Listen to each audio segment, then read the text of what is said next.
तो कहानी की शुरुआत होती है और हमें एक जेल को दिखाया जाता है जिसमें एक आदमी होता है जो कि बहुत कमजोर होता है। और इस आदमी को देखने के बाद हमें ऐसा लगता है जैसे उसे काफी लंबे टाइम से अच्छे से खाना नहीं दिया जा रहा है। अब सीन यहीं से चेंज होता है और हमें पेरिस सिटी को दिखाया जाता है और ये साल होता है 1931 का। यहाँ पर हमें एपिलोन नाम के एक चोर को दिखाया जाता है जो कि किसी भी तिजोरी को आसानी से खोल सकता है और यहाँ पर वो एक ऐसी ही चोरी को अंजाम देने वाला था, जिसके बाद वहाँ पर उसे बहुत सारे डायमंड्स मिलते हैं जिन्हें लेकर वहाँ से भाग निकलता है। इसके बाद वो वहाँ से अपने बॉस से मिलने के लिए जाता है जिसके लिए वो चोरी किया करता है। तब वहाँ पहुँचने के बाद वो देखता है कि उसके बॉस लोग वहाँ पर एक आदमी को बहुत बुरी तरीके से पीट रहे होते हैं, लेकिन ऐसा देखकर उसे बिल्कुल भी हैरानी नहीं होती क्योंकि उसके लिए आम बात थी। तब यहाँ पर उसका बॉस उसे समझाता है कि अगर तुमने भी मुझे धोखा दिया तो तुम्हारा भी अंजाम यही होगा। अब यहाँ पर पेप्लोन अपने बॉस को चोरी किए हुए हीरे देता है और यहाँ फिर पार्टी में वो एंजॉय करने लगता है और वहीं पर उसकी एक गर्लफ्रेंड होती है जो किसी बार में काम करती है और इसकी गर्लफ्रेंड का नाम नैनेट होता है जो कि इससे मिलने के लिए बाहर आती है। इसके बाद पेप्लोन यहाँ पर उसे कुछ हीरे देता है जिसके बाद उसे एक खूबसूरत गिफ्ट भी देता है। तब यहीं पर हम जान पाते हैं कि पेप्लोन ने कुछ हीरो को चुरा भी लिया था। अब ये दोनों यहाँ से घर जाने वाले थे, लेकिन इनके बॉस का एक आदमी बाहर आकर इनके हाथों में वो नेकलेस देख लेता है। तब यहाँ पर वो आदमी समझ जाता है कि पेप्लोन ने पूरा माल बॉस को नहीं दिया है। यहाँ पर हम देखते हैं कि पेप्लोन और नैनेट दोनों रास्ते भर मस्ती करते हुए जाते हैं। यहाँ पर हम जान पाते हैं कि पेप्लोन पूरी जिंदगी नैनेट के साथ बिताना चाहता था और एक अच्छा घर खरीदना चाहता था। यहाँ पर पेप्लोन उसे सिर्फ 6 महीने का टाइम मांगता है, लेकिन उनका सारा ये प्लान खराब हो जाता है क्योंकि उसे अगले ही सुबह अरेस्ट कर लिया जाता है क्योंकि उस पर आरोप आ जाता है कि उसने किसी का मर्डर किया है।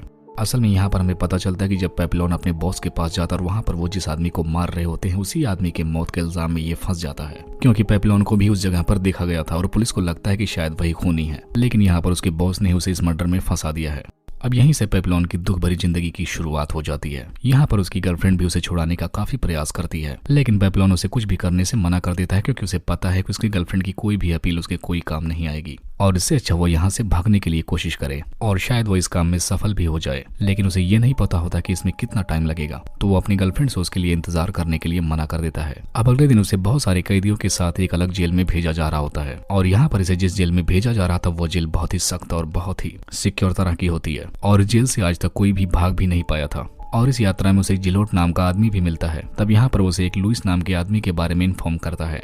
यहाँ पर हम जान पाते हैं कि यह बंदा खुद को बचाने के लिए अपनी ही बॉडी में कुछ पैसे छिपा कर लेकर जा रहा है, लेकिन इसके इस खुफियापन की जानकारी कुछ मर्डरर्स को भी होती है। तब लुइस के पास पेप्लोन आके कहता है कि मैं तुम्हें इन गुंडों से बचाऊंगा, लेकिन उसके बदले में मुझे कुछ पैसे भी चाहिए। अब यहाँ पर इन दोनों की डील हो जाती है कि पेप्लोन लुइस को सेफ रखेगा और लुइस पेप्लोन के भागने में जितने भी पैसे लगेंगे वो उसकी मदद करेगा। अब यहीं से पेप्लोन उसका बॉडीगार्ड बन जाता है, जिसके बाद ये लोग अब जेल भी पहुंच जाते हैं। अब यहाँ पर इनकी मुलाकात होती है एक बोटमैन से जो कि बहुत सारे पैसों के बदले में इन्हें यहाँ से निकालने में इनकी मदद करने वाला था और रात में ये आदमी यहीं पर इनका इंतजार करेगा, लेकिन यहाँ पर सिर्फ उसके पास 3 दिन का टाइम है, उसके बाद वो यहाँ से निकाल दिया जाएगा। अब इसके बाद हम देखते हैं कि पेप्लोन कैसे भी रात के टाइम जेल के दरवाजों से बाहर आकर वो उस बोटमैन से आकर मिलता है, लेकिन यहाँ पर इस बोटमैन को जेल से निकालने से पहले ही पैसे चाहिए थे जो कि पेप्लोन के पास नहीं था। लेकिन यहाँ पर पेप्लोन बोटमैन से वादा करता है कि अगर वो एक बार यहाँ से सही सलामत पहुंच गया तो वो उसके बाद उसे जितना पैसा बोलेगा वो उतना दे सकता है। लेकिन यह बात सुनने के बाद बोटमैन हंसने लगता है, लेकिन तभी हम देखते हैं कि पेप्लोन के पीछे कुछ गार्ड्स भी बंदूक लिए आ जाते हैं और अगर पेप्लोन ने अपने कदम भी आगे बढ़ाए तो उसे शूट कर दिया जाएगा, जिसकी वजह से पेप्लोन को फिर से जेल में लाकर डाल दिया जाता है। अब इसकी इस गलती की वजह से इसे 2 साल तन्हाई में रख दिया जाता है जहां पर कोई ना आ सके ना जा सके और इसके बाद यहाँ पर जेल में बिल्कुल एकदम अंधेरा कर दिया जाता है। अब यहाँ पर पेप्लोन को हेलिशियसेंस भी आते हैं।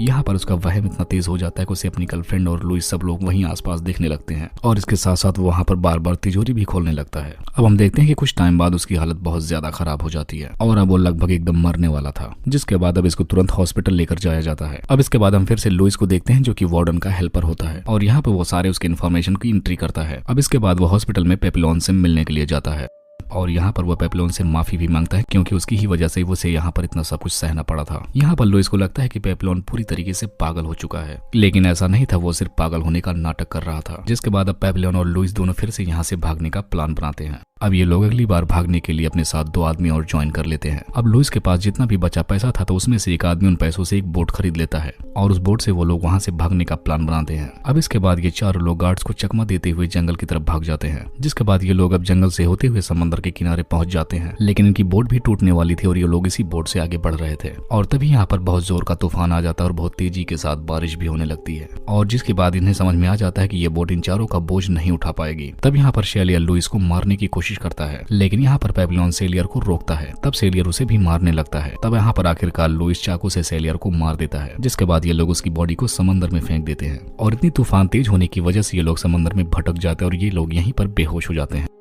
और अब जब सुबह के टाइम इन्हें होश आता है तो ये अपने आप को एक अलग जगह पर पाते हैं। अब यहाँ पर हम देखते हैं कि इन दोनों को लगता है कि ये लोग अब बच चुके हैं और ये लोग बिल्कुल आजाद हैं। लेकिन यहाँ पर जो आदिवासी लोग रह रहे होते हैं उन्हें ये पता चलता है कि ये लोग कैदी हैं और ये लोग बस यहीं बगल की जेल से भाग कर आए हैं, और इन लोगों ने बहुत पहले ही जेल वालों को इन्फॉर्म कर दिया था। अब यहाँ पर पुलिस आ जाती है और ये लोग यहाँ से भी भागने की कोशिश करते हैं। अब यहाँ पर पेपिलोन आकर फौरन लुइस को उठाने की कोशिश करता है, क्योंकि लुइस का पैर काफी जख्मी होता है। यहाँ पर चाहता तो पेपिलोन अकेले ही भाग सकता था, लेकिन यहाँ पर वो लुइस का साथ नहीं छोड़ता। लेकिन अब तक बहुत देर हो चुकी थी और इनके एक आदमी को शूट भी कर दिया जाता है, जिसके बाद यहाँ पर लुइस और पेपिलोन फिर से अरेस्ट हो जाते हैं। अब हम फिर से पेपिलोन से मिलते हैं, जो कि 5 साल तक जेल काट कर बूढ़ा हो जाता है, क्योंकि उसने दोबारा से गलती की थी, जिसकी वजह से उसे 5 साल की तन्हाई हुई थी। और यहाँ से अब उसे डेविल्स आइलैंड ले जाया जा रहा था, जो कि एक छोटा सा टापू और उसके चारों तरफ समंदर ही समंदर, और अब उसको अपनी पूरी जिंदगी उसी टापू पर बितानी होगी। और इतने सालों में उसे लुइस की भी कोई खबर नहीं मिली थी। यहाँ पर ये नहीं जानता था कि लुइस जिंदा भी है या मर चुका है, लेकिन डेविल्स आइलैंड पहुंचते ही उसे वहां पर लुइस मिल जाता है। यहाँ पर अब पेपिलोन और लुइस दोनों फिर से एक साथ हो जाते हैं। यहाँ पर दोनों एजेड हो चुके हैं, लेकिन यहाँ पर इन दोनों में एक बहुत बड़ा अंतर भी था। लुइस इस जगह पर अकेले इतने सालों से रहकर इस जगह को अपना घर बना लिया था, और यहाँ से भागने का उसके मन में कोई विचार भी नहीं था। और वैसे भी वो कहाँ जाता, उसकी वाइफ ने उसके ही वकील से शादी कर ली थी, जिसकी वजह से उसे भाग कर छिप कर ही रहना होगा। इससे अच्छा वो यहीं पर अपनी जिंदगी गुजार लेगा। दूसरी तरफ पेपिलोन 5 सालों में यही विचार करता रहा कि वो आखिर यहाँ से कैसे भागेगा, और वो इस वक्त भी यही सोच रहा होता है। लेकिन अब की बार यहाँ से भागना तो और भी ज्यादा मुश्किल होता है, क्योंकि आज तक यहाँ से कोई भी नहीं भाग पाया था। और यहाँ की सिक्योरिटी भी काफी लूज होती है, क्योंकि वार्डन को पता होता है कि यहाँ समंदर के बीच टापू से कोई नहीं भाग सकता। लेकिन फिर भी पेपिलोन एक लास्ट ट्राई करना चाहता है, और यहाँ पर अब वो कुछ दिन तक सब कुछ अच्छे से एब्जॉर्व कर लेता है। यहाँ पर पेपिलोन एक नारियल को समंदर में फेंक कर देखता है कि क्या वो लहरों के साथ आगे बढ़ता है, क्योंकि उसे पता था अगर वो समंदर में एक बार खुद को संभाल लिया तो बाकी रास्ता उसके लिए काफी आसान होगा, क्योंकि पानी के फ्लो से वो अपने आप किसी जमीन तक पहुंच जाएगा। और अब वो इस प्लान को लुइस को भी बताता है, लेकिन लुइस इस बार इसके साथ नहीं जाने वाला था, और अब वो यहीं पर रहना चाहता था। लेकिन वो यहाँ पर पेपिलोन की बहुत मदद करता है। वो लोग बहुत सारे नारियल एक बैग में डालते हैं ताकि वो एक क्राफ्ट बन जाए। अब अगले दिन होते ही वो लोग एक किनारे की तरफ रवाना होते हैं। अब उनकी बोरी को समंदर में फेंक दिया जाता है, जिसके बाद यहाँ पर पेपिलोन अब लुइस को एक आखिरी बार बाय करता है। और यहाँ पर ये दोनों एक दूसरे के साथ काफी इमोशनल हो जाते हैं, क्योंकि इन दोनों ने एक लंबा अरसा एक दूसरे के साथ बिताया था। अब ऊपर से ही पेपिलोन जंप कर देता है, और नीचे से उसकी आवाज सुनने के बाद लुइस बहुत खुश होता है कि वो इतने ऊपर से कूदकर भी जिंदा है। और यहाँ पर वो उस बोरी पर बैठकर समंदर के लहरों से चलता जा रहा था। ये उसका तीसरा अटेम्प्ट था और ये इसमें कामयाब भी हो जाता है। कहानी साल के 1963 में जाती है, और यहाँ पर हमें पेपिलोन को दिखाया जाता है, जो कि काफी बूढ़ा हो चुका है। यहाँ पर हम देखते हैं कि पेपिलोन के पास वो सब कुछ था जो कुछ उसने जेल में देखा, सुना और सहा है। उसने वहां पर एक अच्छी खासी डायरी बनाकर रखी थी, और अब वो चाहता है कि उसकी उस डायरी को अब पब्लिश किया जाए। तब पब्लिशर उससे पूछता है कि क्या ये तुम्हारी कहानी है, जिस पर पेपिलोन कहता है कि नहीं, ये मेरी नहीं, बहुत सारे लोगों की कहानी है। अब मूवी के एंडिंग सीन में हमें दिखाया जाता है कि लगभग उस जेल में 80,000 कैदी भेजे गए थे, जिनमें से बहुत कम ही लोग अपनी सजा काटकर वापस आए थे। अब हमें दिखाया जाता है कि साल 1970 में फ्रांस के जस्टिस ने एक माफीनामा पारित किया, जिसमें पेपिलोन को एक वांटेड लिस्ट से हटाकर एक आजाद आदमी घोषित कर दिया जाता है। जिसके बाद हमें सच में पेपिलोन की एक असली फोटो दिखाई जाती है। असल में यहाँ पर हम जान पाते हैं कि पेपिलोन का मतलब होता है एक तितली, जो कि पेपिलोन के गर्दन के एकदम नीचे थी। और इसी को दिखाते हुए इस मूवी का यहीं पर एंड हो जाता है।